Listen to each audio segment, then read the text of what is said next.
जय त्वं देवि चामुण्डे जय भूतापहारिणी जय सर्वगते देवी कालरात्रि नमोऽस्तु ते जयन्ती मङ्गला काली भद्रकाली कपालिनी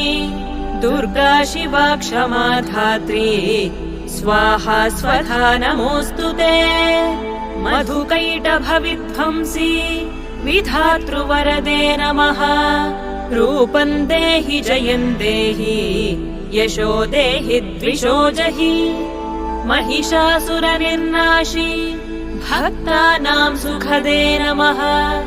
रूपं देहि जयं देहि यशो देहि द्विषो जहि धूम्रनेत्रवधे देवी धर्मकामार्थदायिनी रूपं देहि जयं देहि